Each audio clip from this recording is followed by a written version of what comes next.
The iPhone 16 has just come out, and I realized that I have a little bit of a love-hate relationship with this phone. Now, the first thing I want to start with is this. The colors on this phone look absolutely amazing. You got a couple different colors this year. You got a pink, a blue, black. You got this teal one. This teal one is my favorite one. Let's look at that on the overhead cam rig right here. Man, that is just an absolutely gorgeous phone. The screen on this guy is beautiful. It's got, you know, just, I love that the teal actually sticks around more than just the back of this phone.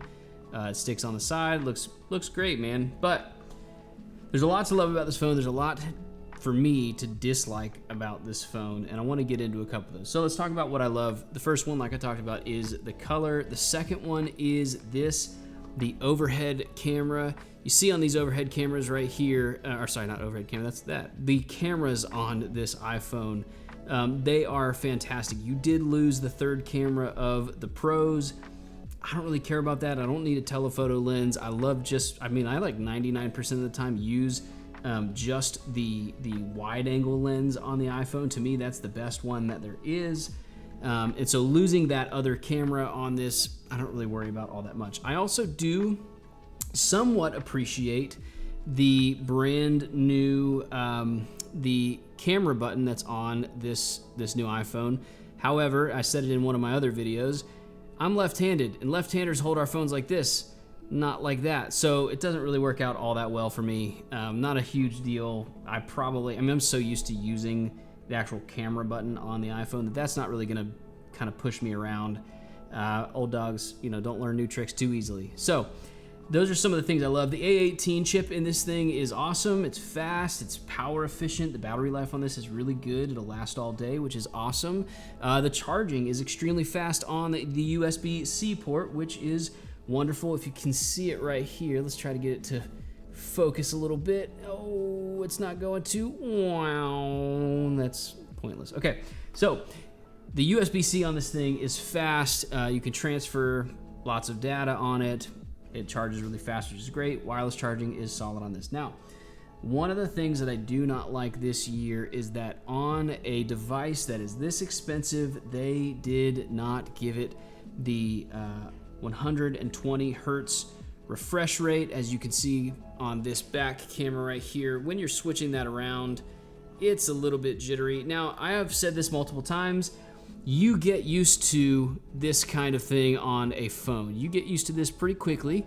However, with the price of an iPhone this year, I just feel like it should have maybe at least a 90 hertz refresh rate. 120 would be fantastic, and then put up the Pro to 240. Now that has the dynamic refresh rate, so when you're not using it, it's down to 1 refresh cycle per minute, I think it said, or maybe it's per second. Either way, if you've got extremely high refresh rate, that looks better. Like a lot of PCs can push out enough to run, 240, 400 hertz displays. I don't think it's too crazy to ask for the Pro device to have something like a 240 hertz and something like the regular device these days to have 120 hertz display. So that's something I don't necessarily like about this iPhone. I just wish it had maybe a little bit more storage, or the price came down a little bit. I feel like where technology is moving, things are cheaper now than ever. Storage is super cheap if you don't know that. And so I just wish iPhones either saved money by, the storage, you didn't pay as much, or they just gave you more storage right off the bat. I think that'd be really helpful. Big question is, who do I actually think should upgrade to this phone?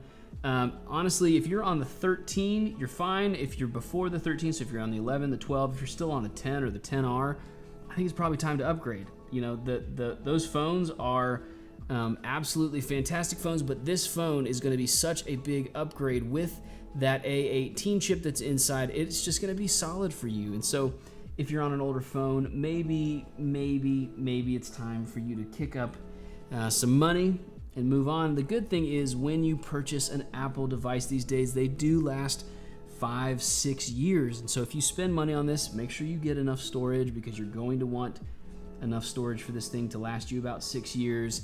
And if you do that, if you spend the money on this, it is such a good phone that it's going to last a long time. And so you're not going to be needing to upgrade every single year, which was one of my disappointments with this phone, right? It's just such a small incremental upgrade. But that's where technology is at today. There is never a time, I don't think, again, where we're going to be getting these massive upgrades on things like iPhones. We've just kind of saturated what chips can do. We've saturated what the market needs.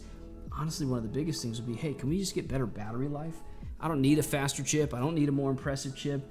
I don't need, I don't need more RAM. I don't need all this stuff. What I would love is just to have a better battery life. So maybe I don't have to charge it every single day. I would only have to charge it every 2 or 3 days. That'd be fantastic. So I do have a love-hate relationship with this phone. I think it's a little bit too expensive, and I wish it had a couple more features.